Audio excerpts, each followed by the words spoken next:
On Saturday, March 27, 2021, a friend and I decided to kick off spring break by railfanning in the Scranton area. Known for the Delaware-Lackawanna Shortline Railroad, as well as the Steamtown Historical Society, we had high expectations set, and those expectations were definitely more than met. We arrived to see a set of DL units sitting by the parking lot, with a nice mix of variety between them. On the head end was ALCO C425, number 2461. It definitely resembles its original Erie-Lackawanna scheme, as this unit was built for the EL as number 2461. The second and third units were DL's two MLW M630s, being 3007 and 3000. 3007 still wears the LMX leasing scheme with 3000 in GVT corporate colors. The fourth unit was ALCO C425, number 2457. The last unit was MLW M420W, number 2045, the only example on the DL roster. Sitting behind the 5-engine consist was a 3-engine consist, which consisted of even more interesting locomotives. The first unit was ALCO C425, number 2423. The next unit was ALCO RS11, number 1804. The last unit was ALCO C424, number 2409. Although this unit was delivered to the DL in patched blue paint, it received original Wabash lettering in September of 2020, making this unit extremely authentic. Shortly after we arrived, a crew would arrive to get the engine set up and do some switching maneuvers with both power sets.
Shortly thereafter, we decided to grab some breakfast. We then headed over to the Von Storch locomotive shops, where we found a lot of interesting locomotives.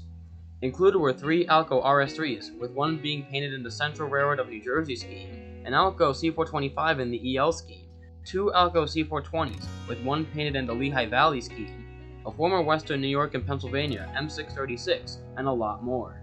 After that, we returned to Steamtown as they were now open. We saw 3 of the DL units from earlier heading east past the yard, with the 2 other ones parked by some Reading units, which consisted of 2 EMD FP7As, being 902 and 903, as well as the Baldwin T1 484 2124.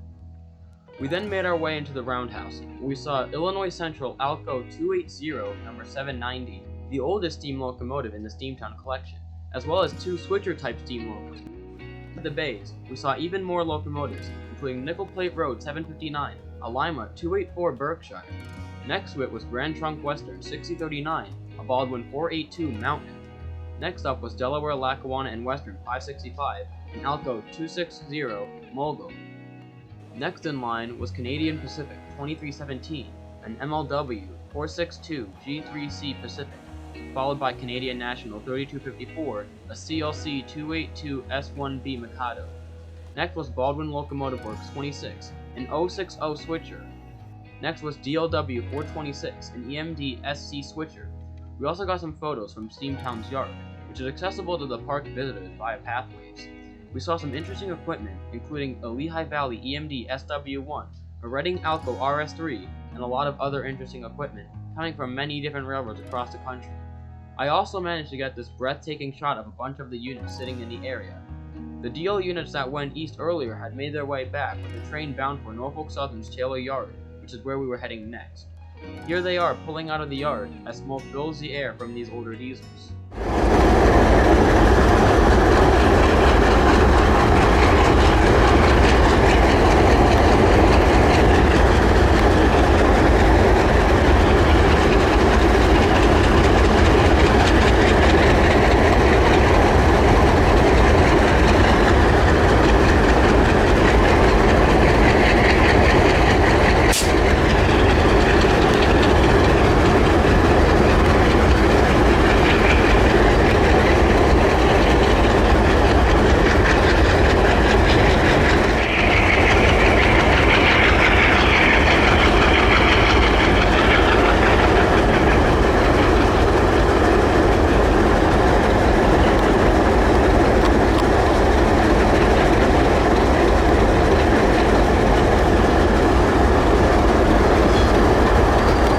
We have made our way to Norfolk Southern's Taylor Yard, more specifically the south end, milepost 673 on the Sunbury line, which is part of the former Delaware and Hudson South line, which Norfolk Southern bought from the Canadian Pacific's Delaware and Hudson Division in 2015.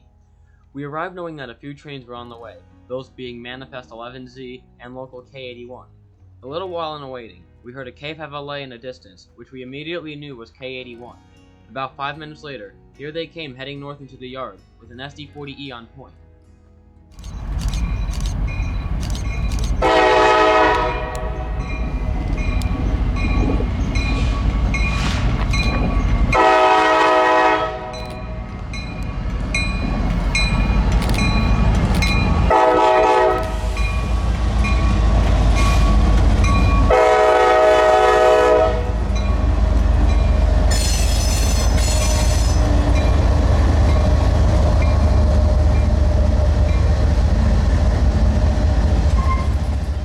The SD40Es are unique to Norfolk Southern. These units were rebuilt from EMD SD50s from the late 2000s to the mid-2010s for helper service along the Pittsburgh line, more specifically the mountains of Altoona and the Horseshoe Curve.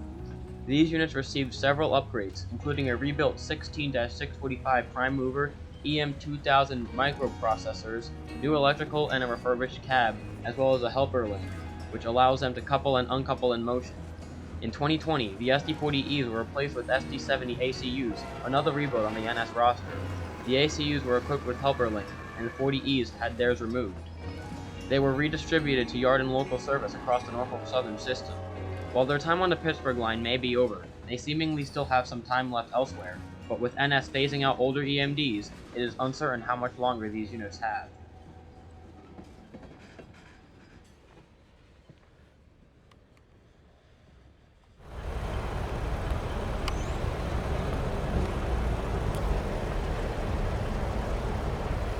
After dropping off the cars, the K81 power reversed to the south end of the yard, where the power was parked for the day. By now we were hearing 11Z getting pretty close, and about a half hour later, the headlight of NS ET44AC number 3650 appeared around the bend from the Steamtown Y as it made its way south along the Sunbury line.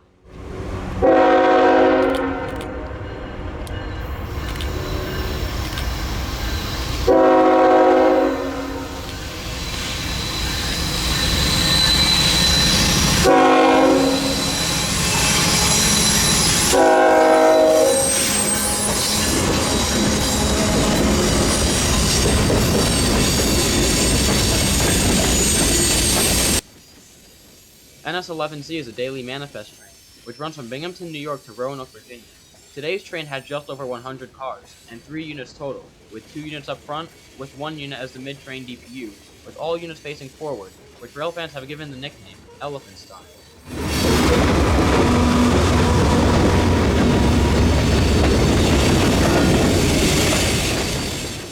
Z carries all sorts of cars, but one of the most interesting things about this train are the wall cars towards the end. The containers loaded on them used to be used for shipping of general products across the globe. Now, these containers are used to haul trash.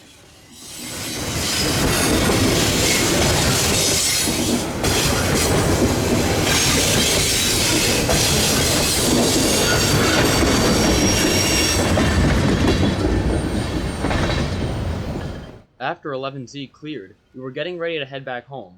I started packing my stuff up, but I decided to take a glance south. What did I see? Reading and Northern YJPI entering Taylor Yard to interchange with Norfolk Southern. YJPI is a Pittston-based RBMN train, which works around the Pittston area and also brings cars to the NS interchange in Taylor. The train had a GP30U on the rear, which is classified as a GP39RN by the RBMN, with an ex-NS GP38-2 pushing the train into the yard.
The GP39 would be dropped off with another cut of cars in the yard, as the GP38 shoves the RBMN cars onto another track.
As it shoved into the yard, that concluded our day.